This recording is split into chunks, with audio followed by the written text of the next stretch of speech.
காட்டிலேயே எல்லாராலும் சாதாரண மரம் என்று நினைக்கப்பட்ட ஒரு சின்ன தென்னை மரம் ஒரு நாள் முழு காட்டின் உயிரை காப்பாற்றியது. ஆனால் அதன் பிறகு நடந்தது என்ன தெரியுமா? சோலைவனம் என்ற அழகான காட்டில் பல மரங்கள் வாழ்ந்து வந்தன. அந்த ஆலமரம் எவ்வளவு பெரியது, மாமரம் எவ்வளவு பழங்கள் தருகிறது. நான் மட்டும் ஏன் இவ்வளவு சின்னதாக இருக்கிறேன்? அப்போது ஒரு குருவி அதன் கிளையில் வந்து அமர்ந்தது. ஒவ்வொருவருக்கும் ஒரு நாள் வரும் நண்பா என்றது குருவி. நாட்கள் சென்றன. மழைக்காலம் முடிந்து கோடைக்காலம் வந்தது. காட்டில் கடுமையான வெயில். விலங்குகள் தண்ணீருக்காக அலைந்தன. அப்போது தென்னை மரத்தில் முதல் முறையாக சில இளநீர் காய்கள் தோன்றியிருந்தன. ஒரு காய் கீழே விழுந்தது.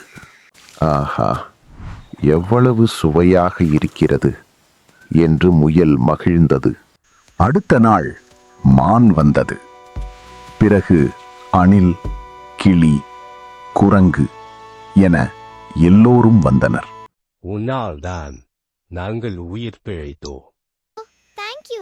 இந்த காட்டிலேயே முக்கியமான மரம் நானதான். மற்ற மரங்கள் அமைதியாக இருந்தன.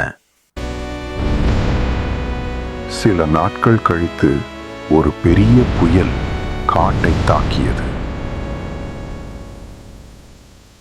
ஐயோ, நான் விருந்து விடுவேனோ?